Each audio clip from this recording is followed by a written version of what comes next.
میری زندگی کی ایک ایسی کہانی جو آج اس معاشرے میں عام ہوتی جا رہی ہے سنانا چاہتی ہوں۔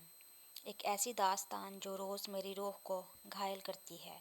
اولاد کی خوشی سے محروم ہونے کے باوجود میں خوبصورت ازدواجی زندگی گزار رہی تھی۔ سائم میرا شوہر اور میرا مان تھے، میری زندگی تھے۔ اولاد نہ ہونے کا طعنہ مجھے سائم نے کبھی نہیں دیا تھا۔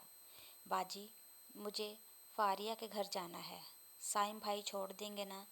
میری چھوٹی بہن سعدیہ مجھ سے پوچھا۔ کیوں نہیں چھوڑیں گے؟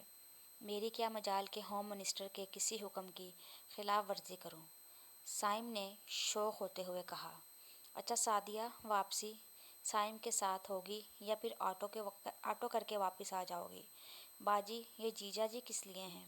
سعدیہ نے بھی شوخی کے ساتھ کہا۔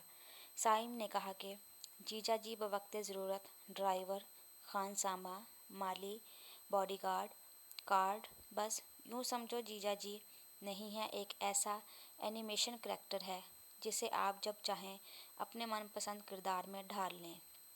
اچھا سائم، سعدیہ کو اپنے ساتھ واپس لے آئیے گا۔ مجھ سے امی نے ایک دو دفعہ کہا بھی سعدیہ کو سائم کے ساتھ مت بھیجا کرو، یہ مناسب نہیں ہے، مگر میں نے امی کو یہ کہہ کر خاموش کرا دیا کہ امی، سائم بہت مضبوط کردار کے مالک ہیں اور ہماری سعدیہ بھی ماشاءاللہ سمجھدار ہے۔ سائم سعدیہ کو ایسے چاہتے ہیں جیسے کوئی بھائی اپنی سگی بہن کو چاہتا ہو، بلکہ شاید اتنا اعتماد سگے بھائی پر بھی نہیں کیا جا سکتا جتنا میں سائم پر کرتی ہوں۔ دن یوں ہی گزرتے رہے اور سائم اور سعدیہ کے شوخ جملوں کو سن کر میں بہت محظوظ ہوتی تھی اور کبھی کبھی تو ان کے درمیان ریفری کا کردار بھی ادا کرتی۔ پھر جو کچھ ہوا اس کا نہ میں نے کبھی سوچا تھا، نہ کبھی میرے وہم و گمان میں تھا۔ اس دن لائٹ نہیں تھی، سائم اپنا موبائل گھر میں چھوڑ کر باہر گئے۔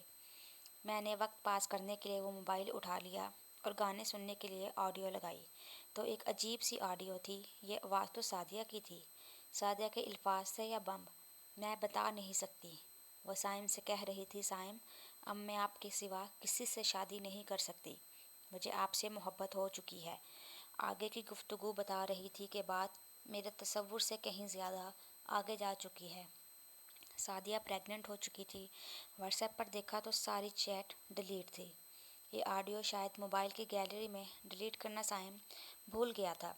میرے اعتماد کو کیسے ٹھیس پہنچائی۔ سائم جب گھر میں داخل ہوا تو میں نے یہ آڈیو اس کے سامنے رکھ دی۔ سائم نے صاف لفظوں میں مجھ سے کہا، اچھا ہوا تمہیں پتہ چل گیا، میں بھی کوئی مناسب موقع دے کر تمہیں بتانے والا ہی تھا۔ دیکھو، میں اور سعدیہ ایک دوسرے کو چاہتے ہیں، ایک دوسرے سے پیار کرتے ہیں۔ اگر تم اس کی بہن نہ ہوتی تو میں کبھی بھی تم کو طلاق نہیں دیتا۔ سائم، کیا تم مجھ کو طلاق دے دو گے؟ میں نے پھٹی پھٹی آنکھوں کے ساتھ سائم سے پوچھا۔ ہاں، کیوں نہیں کہ دو بہنوں کو ایک ساتھ نکاح میں نہیں رکھا جا سکتا؟ میں پھوٹ پھوٹ کر رو پڑی اور امی کے گھر گئی۔ سعدیہ سے کہا، ناگن بھی ساتھ گھر چھوڑ دیتی ہے، تو کیسی ناگن ہے؟ تو نے اپنی ہی بہن کی خوشیوں کو ڈس لیا، تو نے میرے سہاگ پر ہی ڈاکہ ڈال دیا۔ باجی، جو دل چاہے کہو، یہ آنسو کچھ دن میں خشک ہو جائیں گے، میں اور سائم کوشش کریں گے آپ کی اچھی جگہ شادی ہو جائے۔ بکواس بند کرو تم اور سائم دونوں ہی ایک گندے ہو، نام مت لینا۔ سب کچھ تو میرا لٹ چکا تھا، اب مجھے تنہا اسی آگ میں جلنا تھا۔